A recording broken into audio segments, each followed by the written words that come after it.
വളരെ ഗുണം ചെയ്യുന്നതും എക്സ്ട്രാ ഒരു രൂപ പോലും ചെലവില്ലാത്ത ഒരു റെസിപ്പിയാണ് നാത്തൂൻ സൗദത്തിൽ നിന്ന് ചെയ്യാൻ പോകുന്നത്.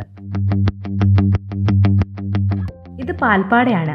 പാൽ തിളപ്പിച്ച് അത് തണുത്ത് കഴിയുമ്പോൾ മുകളിൽ അടിയുന്ന പാട മാത്രം ഒരു എയർ ടൈറ്റ് ആയിട്ടുള്ള പാത്രത്തിൽ ഇട്ടുകൊണ്ടിരുന്നാൽ മതി. ഒരു എയർ ടൈറ്റായ പാത്രം ഫ്രീസറിൽ വെച്ച് ഓരോ ദിവസത്തെയും പാൽപ്പാട ഇട്ട് വെക്കാം. ഇത് ഏകദേശം ഒരു 20 ദിവസത്തെ പാൽപ്പാടയാണ്. അത് മിക്സിയുടെ ജാറിലിട്ട് ലേശം വെള്ളം ചേർത്ത് അടിക്കുക.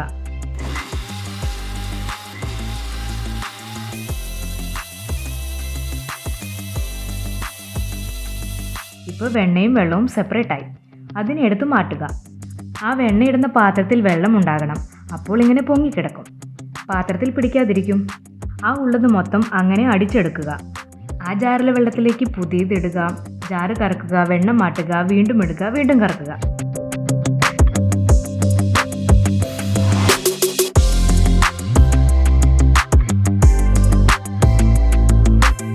സബ്സ്ക്രൈബ് ചെയ്ത് കൂടെ ഉണ്ടാവണേ.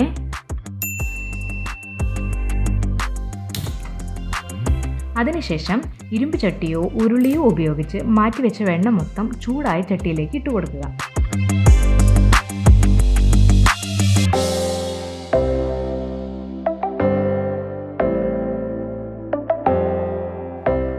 അത് ഉരുകാൻ തുടങ്ങി. തിളച്ചു പൊങ്ങി. ഇനി ഫ്ലെയിം കുറച്ച് ഇളക്കി കൊടുത്തുകൊണ്ടിരിക്കാം.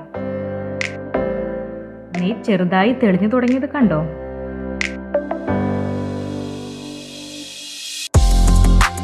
ഇത് പാല് പിരിയുന്നതല്ല, നെയ്യ് തെളിയുന്നതാണ്. ഇളക്കൽ ഒരു നല്ല പണിയാണ് കേട്ടോ. ഏകദേശം ഒരു 3/4 മണിക്കൂർ എടുക്കും എല്ലാം കൂടി. എന്നാൽ ചെയ്താൽ ഒരു നഷ്ടവുമില്ല. അവസാനം ആ നെയ്യ് കാണുമ്പോൾ തന്നെ ഒരു എവറസ്റ്റ് കീഴടക്കിയ സംതൃപ്തിയാണ് നമുക്ക്. കുട്ടികൾക്കൊക്കെ ശുദ്ധമായ നെയ്യ് കൊടുക്കാൻ നമുക്ക് കഴിയും. ഈ കാലത്തെല്ലാം മായമല്ലേ. ഞങ്ങളിതുണ്ടാക്കുന്നത് മെയിനായി കുഞ്ഞിനെ ഓർത്താണ്. പിന്നെ നോർത്ത് ഇന്ത്യയിൽ ചപ്പാത്തിയിൽ തേച്ച് തിന്നാൻ ഞങ്ങൾ വേറെ നെയ്യ് വാങ്ങാറുമില്ല. അടിയിൽ തെളിഞ്ഞു കാണുന്നത് മട്ടാണ്.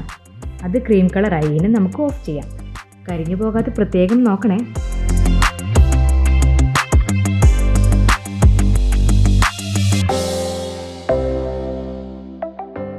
ഒരുവിധം തണുത്ത് കഴിയുമ്പോൾ കുപ്പിയിലേക്ക് പകർന്നു വയ്ക്കാം. ട്രൈ ചെയ്ത് നോക്കണേ എല്ലാവരും. ചാനൽ ഇഷ്ടമായാൽ സബ്സ്ക്രൈബ് ചെയ്യാൻ മറക്കല്ലേ.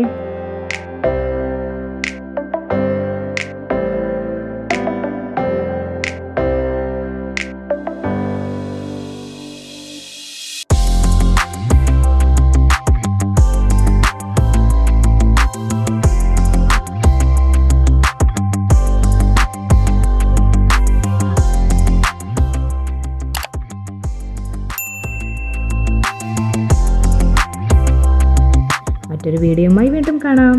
Thank you.